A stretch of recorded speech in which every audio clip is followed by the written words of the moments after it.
நமது முன்கோபி Maria Wilson 4042 topic தான் இப்போ வேகமாக ரொம்ப விறுவிறுப்பாக போயிட்டுருக்குது. அவருக்கு வேறு குறை சொல்லிவிட்டா அப்படியே கோபம் பொத்துக்கிட்டு வந்துடுது. அப்படியே வந்து என்னையா நீங்கள் குறை சொல்கிறீங்க, குறைச்சி பேசாதீங்க அப்படின்னு இயேசுநாதர், காந்தி எல்லோரும் இழுத்து பேசுகிறாரு.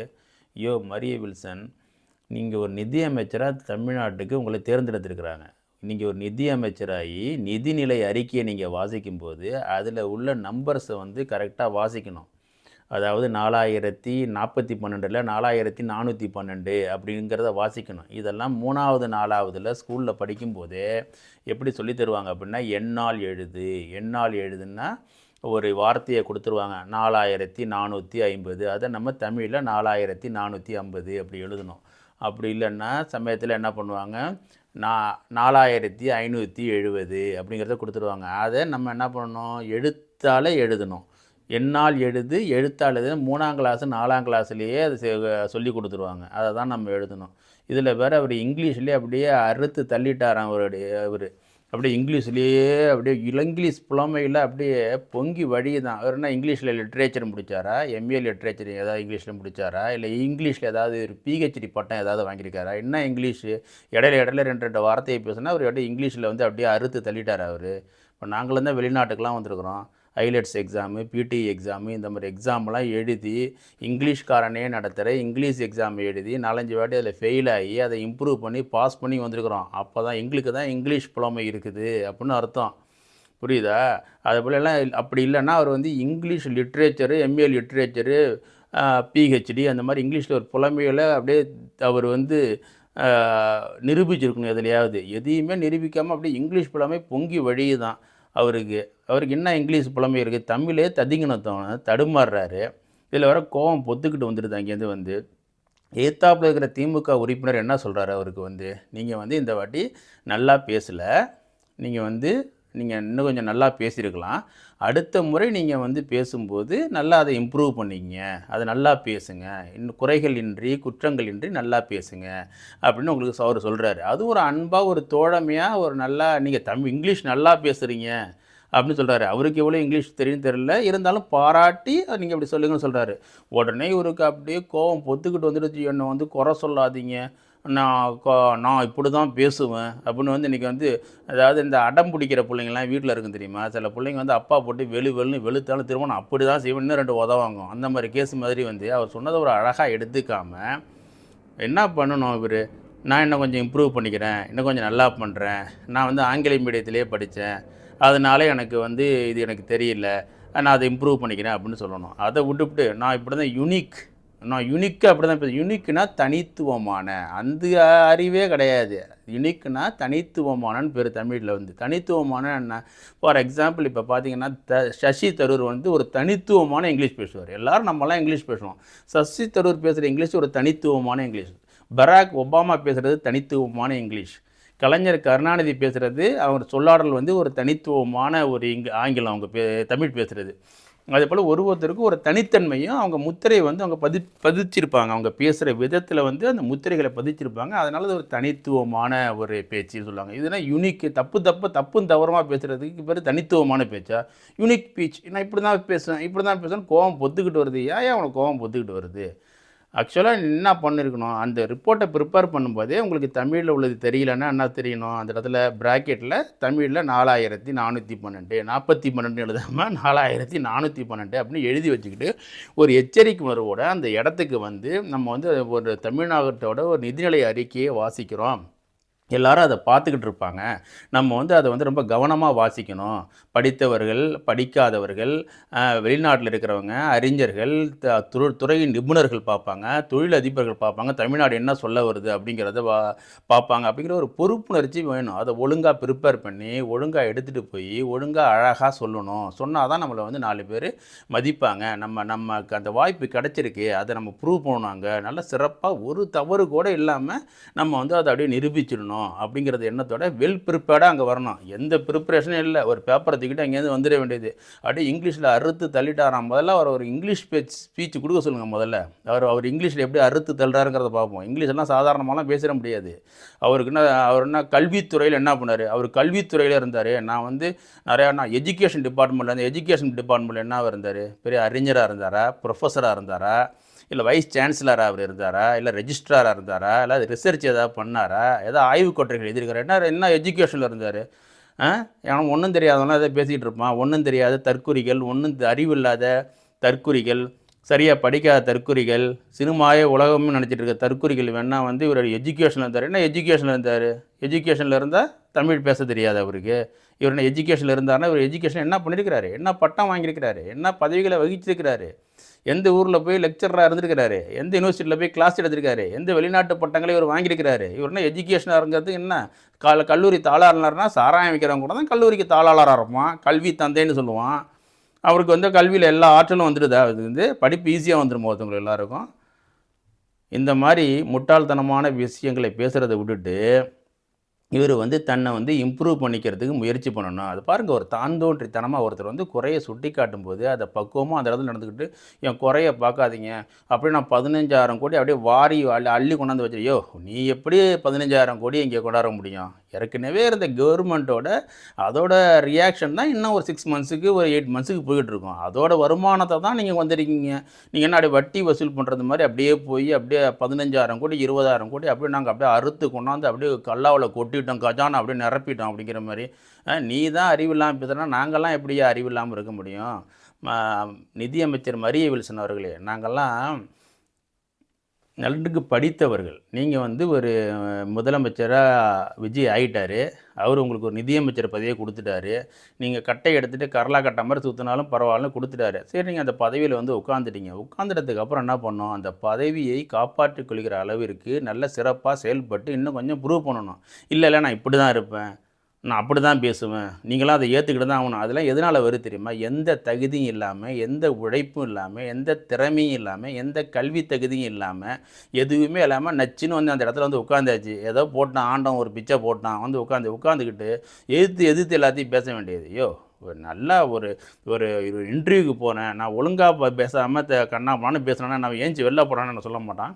ஒரு கேள்வி கேட்டிருக்கிறாங்க, அதுக்கு ஒழுங்காக ஒரு பதில் சொல்லணும். டீச்சர் போடாவில்லை, உனக்கு ஒன்றும் தெரியல, எனக்கு பையன் ஃபெயில் ஆகிடும், அதுக்கு டீச்சர் திட்ட மாட்டாங்க. சின்ன ஒரு ஆசிரியராக இருக்கிறதுக்கே ஒரு டீச்சர் ஒழுங்காக பாடம் எடுக்கலாம். இப்போ என்ன சொல்லுவோம், நம்ம உங்கள் டீச்சராக இருந்துட்டு இது கூட தெரியலையா அப்படின்னு நம்ம கேட்க மாட்டோம். அது மாதிரி தான் ஒரு நிதியமைச்சராக இருந்து இதை கூட வாசிக்கலையான்னு கேட்டால் அதுக்கு கூட பெருந்தன்மையும் பக்குவமும் ஒரு கேரக்டரும் ஒரு நல்ல ஆட்டிடியூடும் இல்லாமல் அங்கேருந்து நான் அப்படி தான் பேசுவேன், இது யுனிக்கு அப்படி இங்கிலீஷில் அறுத்து தள்ளிடுவேன். இங்கிலீஷில் முதல்ல ஒரு ஸ்பீச் குடியா, முதல்ல வெளில இங்கிலீஷில் ஒரு மணி நேரம் பேசி நீ உன்னோட இங்கிலீஷில் புலமையை முதல்ல காட்டு. அது எப்படி அறுத்து தள்ளுறோன்னு நாங்கள் அதை பார்த்து நாங்கள் சொல்கிறோம். உனக்கு கண்டிப்பாக அந்த மரமண்டையில் இங்கிலீஷும் இருக்காது, ஒன்றும் இருக்காது. அது சரியான மரமண்டை. அந்த மரமண்டையில் ஒன்றுமே இருக்காங்கிறது தெளிவாக எங்களுக்கு தெரியுது. ஏன்னா அந்த நல்ல மண்டையாக இருந்துச்சுன்னா அது நல்ல விதமாக ப்ரிப்பேர் பண்ணிவிட்டு பொறுப்புணர்ச்சியோடு நமக்கு இந்த பதவியை கொடுத்துருக்குறாங்க. அதனால் நம்ம ஒழுங்காக அங்கே பேசணும், ஒழுங்காக அங்கே நம்ம செய்யணும், நல்ல ஒரு அப்ரிஷியேஷனை வாங்கணும், நமக்கு ஒரு நல்ல ஒரு ஆப்பர்ச்சுனிட்டி கிடச்சிருக்கு அப்படிங்கிறத நினச்சி பார்ப்போம். அதெல்லாம் நினச்சி பார்க்குறது கிடையாது. இதில் வேறு ஆதவ அர்ஜுனா பிடிஆர் பழனிவேல்ராஜன் கூட இப்படி தான் பேசினார். பிடிஆர் பழனிவேல்ராஜன் வெளிநாட்டில் போய் படித்தார், மிகச்சிறந்த ஆங்கில புலமை உள்ளவர், சிறு தவறுகளோட தமிழை பேசுவார். அவர் என்டிடிவியில் போய் நச்சுன்னு உட்காந்து கேட்குறவங்களுக்கெல்லாம் பதில் சொல்லுவார். எல்லாருக்கும் பொருளாதார கிளாஸ் இருப்பார். அவரும் மரியலி வில்சனும் ஒன்றாயிட முடியுமா? 7,000 ஏணி வச்சாலும் எட்டுக்குமா 2 பேருக்கும்? அவரும் தவறமாக படித்தார். இது எப்படி இருக்குன்னா, ஸ்கூல் ஹெட் மாஸ்டர் படிக்கும்போது கண்ணாடி சரியாக பார்க்க தெரியாமல் ஏதோ தவறாக படிச்சுட்டாரு. ஸ்கூலில் ஒஸ்ட்டான ஸ்டூடெண்ட் அவனும் தவறாக படிச்சிட்டான். 2 பேரையும் நம்ம கம்பேர் பண்ணுங்கள். ஹெட் மாஸ்டர் தானே தப்பு பண்ணுறாரு, தப்பாக படித்தார் அப்படிங்கிற மாதிரி இருக்குது. இது மாதிரிலாம் பொறுப்பற்றத்தனமாக பேசாதீங்க. உங்களுக்கு ஏதோ ஒரு வாய்ப்பு கிடைச்சிடுச்சு. அந்த வாய்ப்பு கிடைச்சதுக்கப்புறம் நீங்கள் சும்மா நாங்கள் முட்டாள்கள் அப்படிங்கிறது நிரூபிக்க வேண்டாம். நீங்கள் முட்டாள்கள்ங்கிறது உங்கள் மண்டையில் மசாலா இல்லைங்கிறது எல்லாருக்குமே தெரியும். யாருக்கும் சரியான கல்வி தகுதி கிடையாது, நிறையா பேருக்கு அனுபவம் கிடையாது, யாருக்கும் துறை நிபுணத்துவம் கிடையாது, அரசியல் அனுபவம் கிடையாது, தமிழை கூட சரியாக வாசிக்க தெரியாது, எல்லாம் சினிமா பார்த்த பசங்க தான் வந்திருக்காங்கன்னு தெரியுது. அதுதான் இது உங்களுக்கு மண்டையில் தான் ஒன்று எல்லாருக்கும் தெரியுமே. அதை ஏன் நீங்கள் ப்ரூவ் பண்ணுறீங்க? இல்லை, எங்கள்கிட்ட இருக்குது, நாங்கள் நல்ல அறிவாற்றலோடு இருக்கிறோம், நாங்களும் நல்லா செய்வோம் அப்படின்னு காட்டுறதுக்கு வாங்க. நான் தப்பும் தவறுமா பண்ணிவிட்டு அதுக்கப்புறம் வந்து பேசுனதுக்கு அப்புறம் நீங்கள் ஏன் என்ன வந்து இப்படி திட்டுறீங்க, நாங்கள் என்ன பெர்ஃபார்ம் பண்ணோன்னு பாருங்கள். என்ன பெர்ஃபார்ம் பண்ணதை 4-5 வருஷம் கழித்து பார்க்க போகிறோம். என்ன பெர்ஃபார்ம் பண்ணி இது வரைக்கும் நீங்கள் என்ன பெர்ஃபார்ம் பண்ணீங்க அப்படிங்கிறத பார்க்கலையா? நீங்கள் என்ன அப்படி பேசுகிறீங்கிறத பார்க்கலையா? சினிமாவில் இருக்கிற மாதிரி நடிச்சுக்கிட்டே இருப்பீங்க. அதனால் மரிய வில்சன், நீங்கள் வந்து இதே வேறு இயேசுநாதர்லாம் கூப்பிட்றீங்க. எப்பா எப்பா ஏசப்பா, கண்ணில் காசா காட்டப்பான்னு ஏசப்பாலாம் கூப்பிட்டு இரக்கத்தின் மொழி, அன்பின் மொழி, பண்பின் மொழி, பாசத்தின் மொழி, டி ராஜேந்தர் வாசனம் மாதிரி வெளுன்னு வெளுக்கிறீங்க. அதெல்லாம் யாரையா கேட்டா உன்னை? எந்த மொழியை பேசணும்? இந்த மொழி தமிழ் மொழி, தாய்மொழி. தாய்மொழியை பேச தெரியாதான்னு கேட்டால் இரக்கத்தின் மொழி, அந்த மொழி, இந்த மொழி, நான் வந்து இயேசுநாதரோட அப்படியே பான் கிறிஸ்டின். அப்போ நானும் தான் கிறிஸ்டியனு. நானே எங்கள் தாத்தாவோட தான் பான் கிறிஸ்டின். என்ன பான் கிறிஸ்டின்? என்ன இஸ்ரேலில் பிறந்துட்டீங்களா? இல்லை இங்கிலாந்தில் இங்கிலாந்து இளவரசர் வீட்டுக்கு பக்கத்து வீட்டில் பிறந்தீங்களா? பிறந்து அப்படியே இங்கிலீஷ்லேயே அப்படியே அவங்களோட சேர்ந்து விளையாண்டுட்டு அப்படியே இங்கிலீஷ் வாயில் ததும்புதா? முதல்ல இங்கிலீஷில் வந்து வெளில பேசி, அவனுக்கு தில்லு இருந்தால் வெளில வந்து 1 மணி நேரம் இங்கிலீஷில் பேசு. வெளில வந்து நீ ஒரு ஸ்பீச்சு கொடு, இங்கிலீஷில் கொடு. அப்போ இங்கிலீஷ் மண்டவாளம் தெரிஞ்சிடும். உங்கள் மண்டையில் ஒன்றும் இல்லாத ஒரு மரமண்டை. அந்த மரமண்டையை வச்சுட்டு நிதியமைச்சர் ஆயாச்சு. வீட்டில் பார்க்குற வீடியோ எல்லாம் அடிக்கிறதும் உதைக்கிறதும் மாதிரி. அன்பின் பாசை, பண்பின் அன்பின் மொழி, பண்பின் மொழி உள்ளவர் தான் கட்டையை தூக்கிட்டு ஒருத்தவங்களை அடிக்க போவாங்களா? யார் தெரியுமா இந்த மாதிரியான செயல்களெல்லாம் செய்வா? எதுவும் கையாலாகாதவன், எந்த திறமையும் இல்லாதவன், எந்த ஒழுக்கமும் இல்லாதவன் தான் என்ன பண்ணுவான், கடைசியில் தேசபக்தி அப்படிங்கிறத தூக்கிட்டு வருவான். 2வது இல்லைன்னா என்னோடய மதம் அப்படிங்கிறத தூக்கிட்டு வருவான். இல்லைன்னா என்னோட ஜாதிங்கிறத தூக்கிட்டு வருவான். எதையாவது தூக்கிட்டு வந்து தன்னை வந்து அதுக்குள்ளார ஒழிச்சிக்க பார்ப்பான். ஏன்னா இவனுக்குன்னு எந்த அடையாளமே இருக்காது. இவனுக்கான கல்வி தகுதி இருக்காது. இவனுக்கான ஒரு குறிப்பிட்ட திறமைகள் இருக்காது. நல்லா படம் வரைய தெரியும், நல்லா பிஸ்னஸ் பண்ண தெரியும், நல்லா இட்லி சுட தெரியும், நல்லா சாம்பார் வைக்க தெரியும். எதாச்சும் அடிப்படையான ஒரு திறமை, நல்லா அக்கௌண்ட்ஸ் பார்க்க தெரியும், நல்லா ஒரு சாஃப்ட்வேர் யூஸ் பண்ண தெரியும். எந்த திறமையுமே இருக்காது. ஒன்றும் இல்லாத டம்மி பீஸு. மண்டையில் ஒன்றும் இல்லாத மரமண்டை. அந்த மரமண்டை என்ன பண்ணுன்னா வந்து அப்படியே வந்து எல்லாம் எதுவுமே இல்லாதப்போ என்ன பண்ணும், தேசபக்தியில் போய் ஒளிஞ்சிக்கிறது. அப்படியே மதத்தின் பின்னாடி ஒளிஞ்சிக்கிறது. இயேசுவை பற்றி பேசுகிறதுக்கு உனக்கு என்ன தகுதி இருக்காயா? கட்டையை தூக்கிட்டு தம்பியை வர அடிக்க போகிற. அங்கே வந்து நீ எது வேணாலும் நீங்கள் பேசுவீங்க, அப்படியே கேட்டே உட்காந்துருக்குமா? அது என்ன? எங்களுக்கெல்லாம் எங்களை படித்தவங்க உன்னை பேச்சை வந்து படித்தவங்களும் பார்க்குறாங்க. உங்களுக்கு சினிமா பார்க்குறவங்க மட்டும் வந்து பார்க்குறாங்கன்னு நினைக்காதீங்க. படித்தவங்க, கல்வியாளர்கள், தொழில்துறை நிபுணத்துவம் அறிஞ்சவங்க எல்லோரும் பார்க்குறாங்க. பார்த்துட்டு அவங்கள சிரிக்கிறதா அழுகுறதாங்கிற நிலமா இருக்கிறாங்க. வெளிநாட்டெல்லாம் இப்போ தமிழன்னு சொல்லிக்கே வெக்கமாக இருக்குது வெளில போய் சொல்கிறதுக்கே. அவங்க நடிகர் இருக்கார், அந்த இதானுக்கு அந்த முதலமைச்சர் இருக்கார், அந்த ஸ்டேட்டா அப்படின்னு கேட்பாங்க. அது கூட உங்களுக்கு சுத்தமாக சொல்ல தெரியலையா?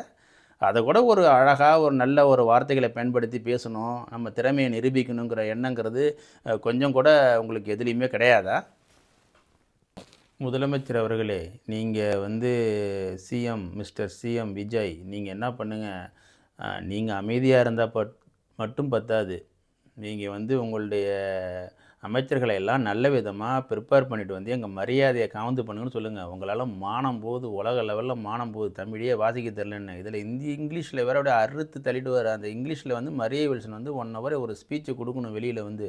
அப்போ தான் அவரோட இங்கிலீஷ் திறமை தெரியும், அவரோட கல்வி தகுதியெல்லாம் அவர் வெளியில் விடணும்.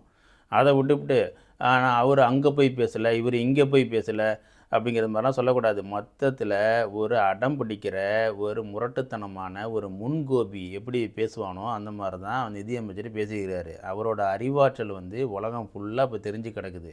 இதிலெல்லாம் ஒழுங்காக பண்ணாது. இவர் தான் அப்படியே ஃபைனான்ஸில் போட்டு அப்படியே பட்டையை கிளப்பிட போகிறாரா, சிதம்பரம் மாதிரி, மன்மோகன் சிங் மாதிரி அப்படியே நட்டுற போகிறாரா? அப்படியே ஒன்றும் பண்ண போகிறது கிடையாது. முதல்ல பேசுகிற வார்த்தையாவது ஒழுங்காக ப்ரிப்பேர் பண்ணிவிட்டு வந்து தமிழை அசிங்கப்படுத்தாமல், தமிழகத்தை அசிங்கப்படுத்தாமல் ஒழுங்காக வந்து ப்ரிப்பேர் பண்ணிட்டு பக்கத்துலேயே 4412, 3310, 25,225 இதெல்லாம் ஒழுங்காக எழுதி வச்சுட்டு செக்ரட்டரிகிட்ட சொல்லி ஒழுங்காக அதையாச்சும் எழுத்து கூட்டி ஒழுங்காக படிங்க வந்து. அதை விட்டுட்டு நம்ம தமிழ்நாடு மானத்தையும் தமிழ் மக்களோட மானத்தையும் வாங்காதீங்க. யாராவது உங்களை சுட்டி காட்டினால் அதை வந்து பாசிட்டிவாக எடுத்துக்கிட்டு ஒரு முதல்வர், ஒரு ஒரு அமைச்சர் அப்படிங்கிறப்ப வந்து அதை எடுத்துக்கிட்டு அதை கொஞ்சம் இம்ப்ரூவ் பண்ணி காட்ட பாருங்கள். அதை விட்டுட்டு நான் அப்படி தான் பண்ணுவேன், அப்படி தான் செய்வேன், ஏதாவது உங்கள் பதவிக்கும் ஒரு இதுக்கும் ஒரு அழகாக இருக்குதா? எவ்வளோ அசிங்கமாகவும் ஒரு அருவருப்பாகவும் உங்களை இருக்குது உங்களை பார்க்குறதுக்கு. உங்களை வந்து உங்களை சினிமா பார்த்து விசில் அடித்து லைட்டை போட்டு போட்டு ஆஃப் பண்ணால் கைத்தட்டுற கூட்டம் மட்டும் பார்க்கல. நீங்கள் பல்வேறு விதமான மக்களுக்கும் அறிவாளிகளுக்கும் படித்தவர்களுக்கும் நீங்கள் முதலமைச்சராக இருக்கிறீங்க, இல்லைன்னா நீங்கள் வந்து அமைச்சராக இருக்கிறீங்க. அந்த பொறுப்புணர்ந்து நீங்கள் பேசணும். 2வது வந்து இதெல்லாம் பிரச்சனையாகிடுன்னு சொல்லிட்டு தான் முதலமைச்சர் விஜய் பேசாமலே இருக்கிறார் போல இருக்குது. அவர் ஏதாவது பேட்டி கொடுத்தா தான் அவரோட லட்சணம் என்னான்னு தெரியும். அதெல்லாம் பரவாயில்ல, என்ன தான் இருந்தாலும் நீங்கள் முயற்சி செய்து நல்ல விதமாக வந்து பேசி தமிழ்நாட்டின் மானத்தை வாங்காமல் இருக்கிற மானத்தை காப்பாற்றவாது முயற்சி செய்யுங்கள். நன்றி.